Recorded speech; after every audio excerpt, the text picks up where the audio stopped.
En Notimundo a la Carta, una opción para mantenerse informado. Con Gisela Bayona.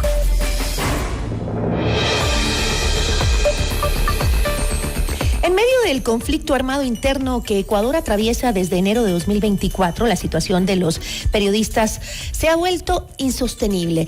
Solo en lo que va de 2025 se han registrado al menos 6 atentados armados contra comunicadores. El más reciente de ellos, el 25 de julio, en Portoviejo, cuando el periodista Marcelo Ruiz Molina recibió varios disparos tras cubrir un caso de seguridad en Manabí.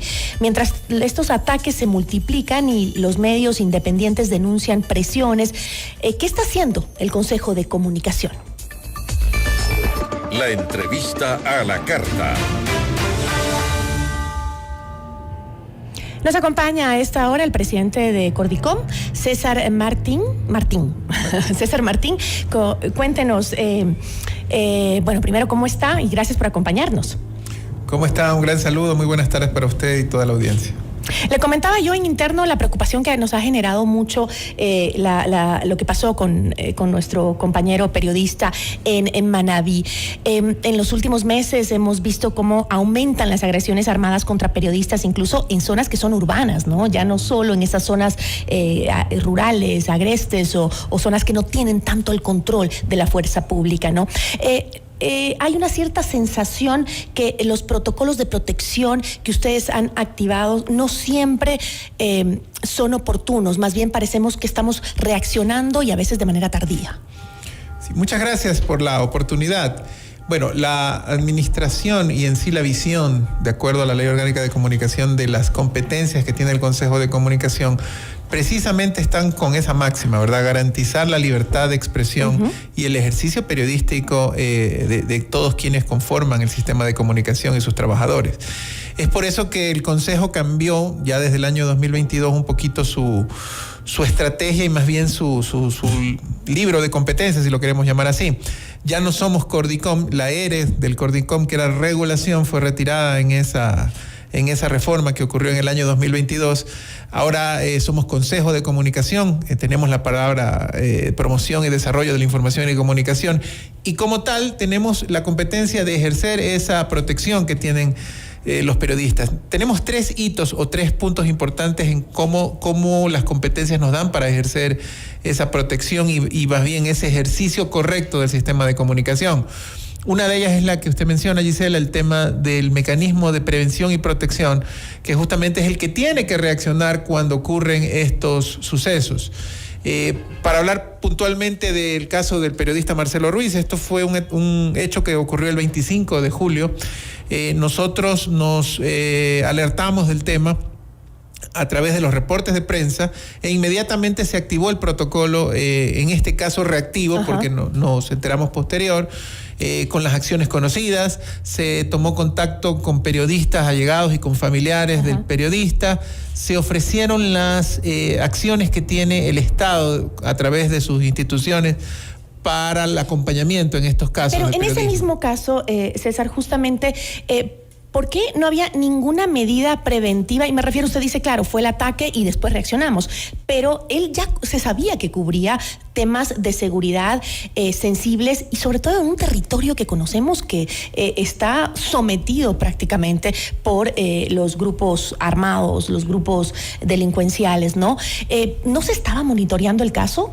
En este caso puntual no. Pero nosotros sí tenemos un mecanismo de evaluación y de levantamiento de alertas a amenazas periodísticas. Tal es así que tenemos aquí algunas estadísticas solamente de este año 2025. ¿Del impacto de los protocolos que se activan? Y de las alertas que hemos detectado, porque nosotros, ¿cómo funcionamos aquí? Lo que hacemos es detectar a través de redes sociales, de medios de comunicación y de denuncias, si la queremos llamar así, propias de los periodistas, cuáles son esas alertas que están afectando al trabajo periodístico. Solo en el año 2025 tenemos 29 alertas de obstrucción al trabajo periodístico, que son como las que ocurrieron ahora, ¿verdad? 16 de amenaza, un tema que ha aumentado tremendamente, que se ha llevado rankings este año, que es el hostigamiento a través de la justicia.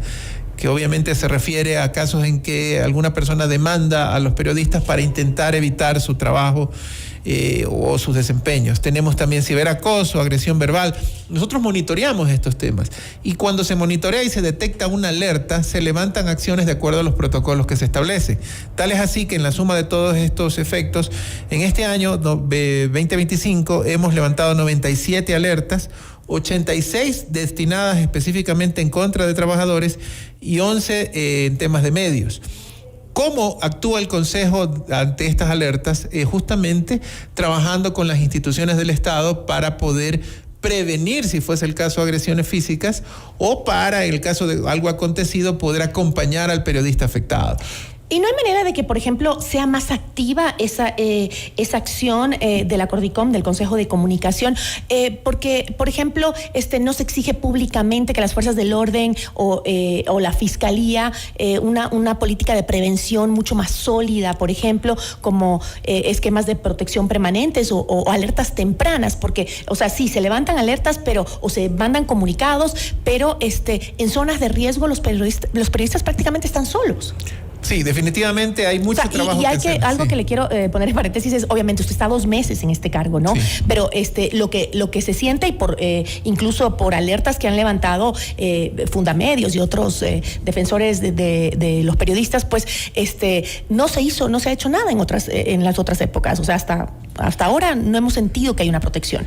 Definitivamente hay muchísimo por mejorar y muchísimas acciones que se tienen que tomar. Una parte de esa es la revisión de los protocolos, pero también está el otro punto que lo podemos hablar en otro detalle de los otros 2 ejes en los cuales se mueve el Consejo, que son los ejes preventivos. Por ejemplo, está el tema de la capacitación, la formación. Justamente me gustaría hacer un tema importante de llamado aquí. Estamos en este tema de la alerta de tsunami. Le pedimos por favor a los periodistas que están involucrados en este tema que, si bien es cierto, tienen que desempeñar sus funciones, tomen las precauciones de seguridad que deben tener ante estos posibles sucesos. Y esto se levanta también con unos temas de capacitación y formación. Justamente nosotros hace una semana y en Riobamba hace 2 semanas tuvimos talleres en conjunto con la Policía Nacional, precisamente dirigidos a periodistas para tener los distintos temas. Hablamos de derechos humanos, hablamos de los códigos éticos, pero también hablamos de defensa personal y de medidas de protección. En nuestras redes ustedes podrán ver el taller que dimos la semana pasada, donde justamente hicimos un simulacro de ataque con periodistas para poder justamente evitar estos temas. Creo que el otro eje preventivo importante también es la formación, la capacitación, esto en digamos, habilidades y competencias básicas, y otras un poquito más académicas y formales. También tenemos un programa de becas hacia periodistas. Este es el otro eje, digamos, del Consejo, que también trabaja desde el punto de vista preventivo. Ahora, volviendo específicamente al tema del mecanismo de prevención y protección a periodistas, yo creo que esa acción oportuna es muy importante, pero en casos como, bueno, en este caso el del periodista Marcelo Ruiz fue público y notorio, pero hay otros casos que hemos detectado donde los periodistas han evitado que algo le pase al periodista. Y hemos logrado, por ejemplo, la protección, inclusive en algunos casos estamos coordinando el movimiento del periodista a otros lugares. Y en esos casos, por ejemplo, el tema de la privacidad del nombre del periodista o el nombre de las personas afectadas es inclusive requerido por ellos, ¿verdad? Justamente para evitar mayores problemas en temas de la privacidad y del contenido.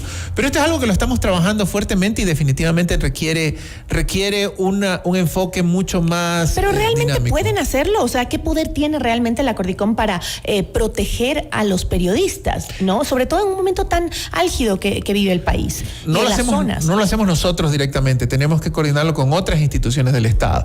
Pero, por ejemplo, como parte del mecanismo de prevención y protección a periodistas, están representantes directos del Ministerio del Interior, del Ministerio de Gobierno, de Policía Nacional. Y de hecho, por ejemplo, en el caso del periodista Marcelo Ruiz, nosotros activamos la protección con el Ministerio del Interior directo con la persona que está miembro del mecanismo de protección de periodistas. Se logró y se activó eso inmediatamente. Por supuesto, dado que hubo un atentado, pasó a formar parte de la protección enmarcada con el Código Plata. pero para nosotros esa acción oportuna es importante, no directamente porque nosotros no tenemos competencia en sí de protección, pero sí de coordinación inmediata con las instituciones del Estado.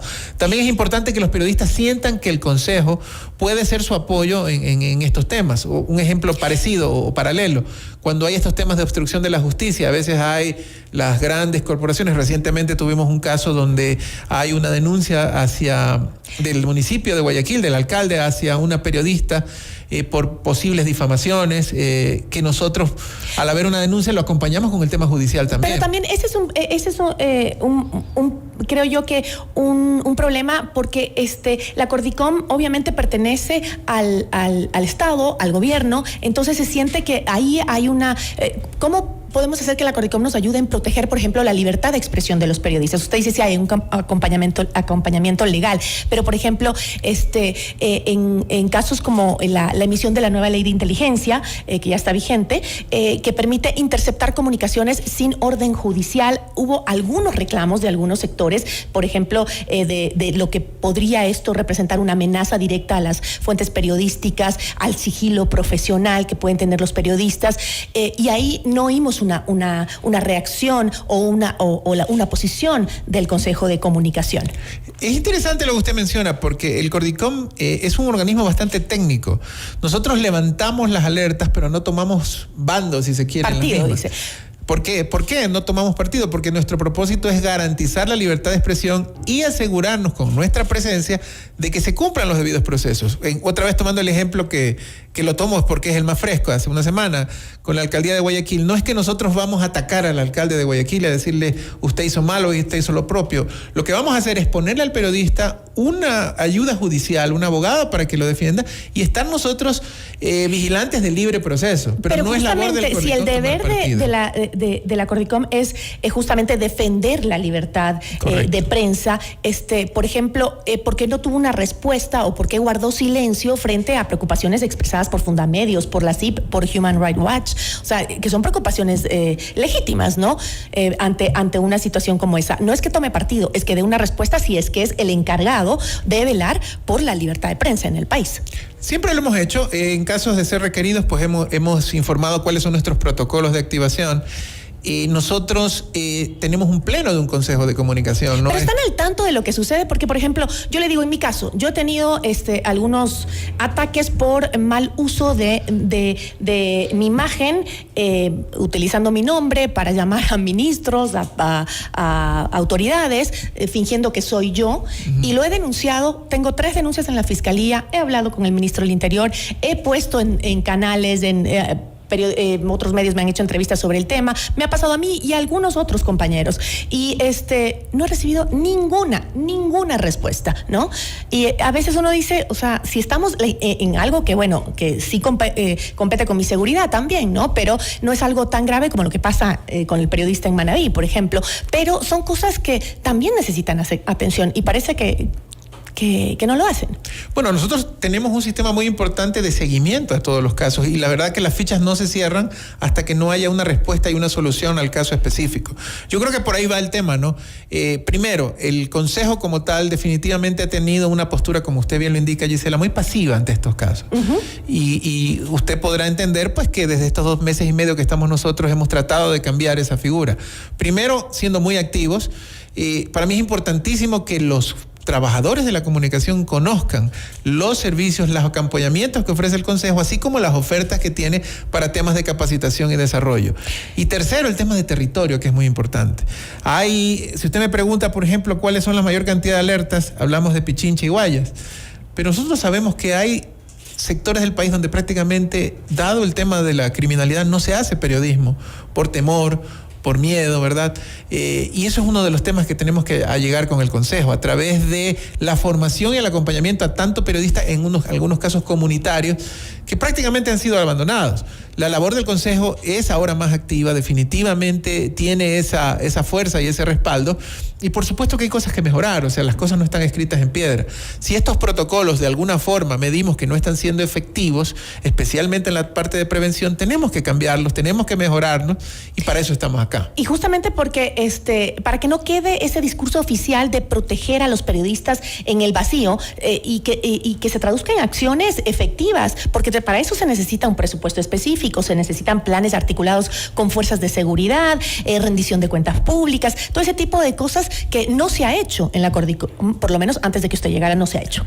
De hecho, por ejemplo, mientras hablamos, as we speak, estamos teniendo un taller con la Defensoría del Pueblo, porque efectivamente en otro de los temas que hace el Consejo de Comunicación, no Cordicom, que es el tema del monitoreo de contenidos, algunas veces se han detectado contenidos ofensivos o que pudiesen afectar a grupos. ¿Y cuál ha sido el protocolo? Trasladarlo con la Defensoría del Pueblo, pero como usted dice, ahí queda, ¿no? Se llegó el oficio, no pasó nada. Estamos trabajando en un taller precisamente para buscar efectividad en estos procesos. Es decir, si hay una queja y esa queja vale la pena que sigan los procesos regulares. Ese es un ejemplo de las cosas que estamos cambiando en el Consejo de Comunicación y que definitivamente lo vamos a hacer. Otro tema importantísimo es un pequeño tour que le llamamos nosotros, ¿verdad?, que vamos a hacer de visita a los medios, justamente para reforzar los temas de lo que la ley de comunicación establece, de lo que los medios están haciendo, y escucharlos, porque definitivamente para poder ser efectivos en este tema tiene que haber una comunicación importante de lado y lado. Yo creo que hay factores y hay cosas muy importantes que hacer. Por lo pronto estamos reaccionando en función de los protocolos que tenemos y actuando en forma preventiva desde el eje de la capacitación, la prevención y, lo más importante, la detección de alertas. Ahí mi llamado es a los periodistas, ¿verdad?, los trabajadores de la comunicación, a que efectivamente, en caso de que esas alertas no han sido detectadas, que nosotros no los hemos contactado, nos contacten para poderles ofrecer el acompañamiento que podemos darle, ¿no? Bueno, estaremos vigilantes entonces de esta nueva administración de el Cordicom, no, sino el Consejo de Comunicación. Ok. Entonces, esperemos que tengamos resultados, porque sí nos hace falta, sobre todo en esta situación. Ese es nuestro compromiso al llegar al frente de esta institución, trabajar activamente por esa libertad de expresión que todos necesitamos y anhelamos. Yo le agradezco muchísimo, gracias por habernos acompañado. Muchas gracias, que tenga una excelente tarde. Nos acompañó César Martín, presidente del Consejo de Comunicación. Ya volvemos con Notimundo a la carta.